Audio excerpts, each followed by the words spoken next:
Okay, here's my audience.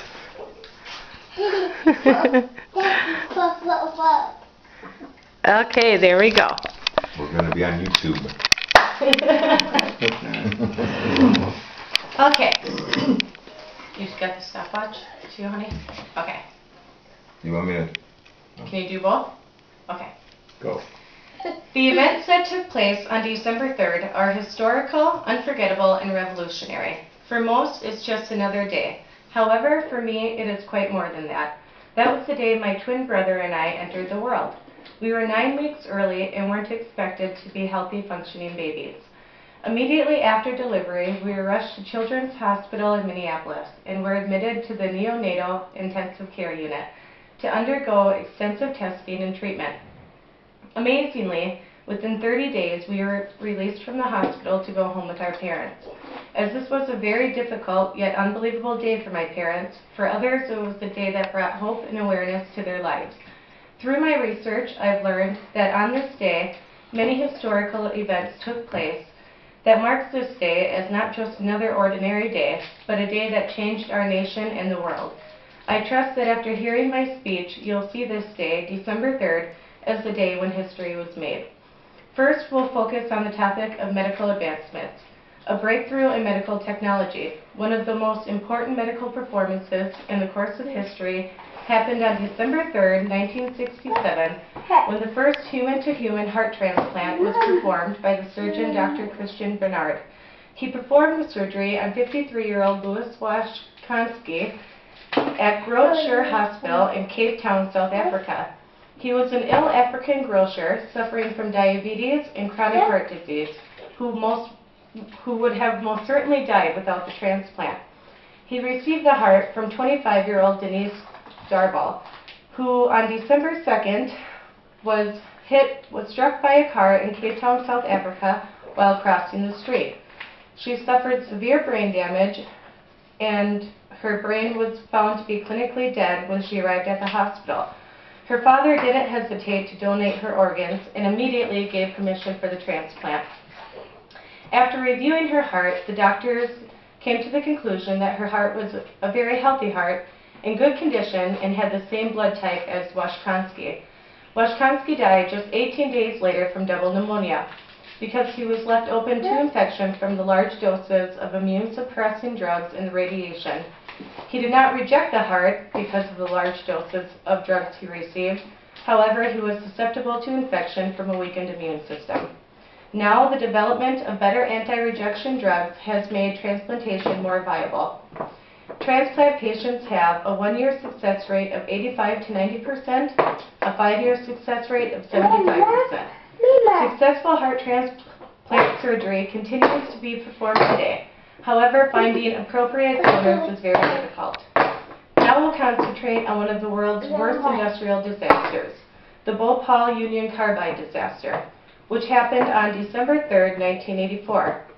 It was a pesticide-producing plant located in central India, which leaked a highly toxic gas, methyl isocyanate, into the air. It was operated by the Union Carbide Corporation, which is a U.S.-based company. The chemical is colorless, burns easily, and has a low evaporation level. It is highly toxic and a very irritating material, and is very hazardous to human health. The gas had escaped from one of the 3 underground storage tanks. At the time, an estimated 1 million people were living in Bhopal. 2,000 people were killed immediately, and at least 600,000 others were injured, and 6,000 have died since. Many of these victims were killed in their sleep, and others awoke vomiting and complaining of dizziness, sore throats, and burning eyes. Even in small amounts, the gas produces heavy discharge from the eyes and is particularly irritating to the skin and internal organs. Contact with the gas can lead to enough fluid accumulation to cause drowning. The disaster was caused by a series of mechanical and human errors. For nearly an hour, the plant's personnel and safety equipment failed to detect the massive leak, and by the time the leak was detected, most of the damage had already been done. Local health officials were not educated on the toxicity of these chemicals that were being used. Therefore, there were no emergency procedures in place to protect the citizens of Bhopal in the event of a chemical leak. The Indian government sued Union Carbide in a civil case in 1989, which they settled for $470 million. However, due to the volume of the individuals that were affected, most victims received just $550. The average compensation for deaths resulting from the disaster was $1,300. The chief minister, according to the New York Times, the chief minister ordered a shutdown of the Union Carbide plant and pledged he would not allow it to resume production. He also ordered schools, colleges, offices, and markets to close down.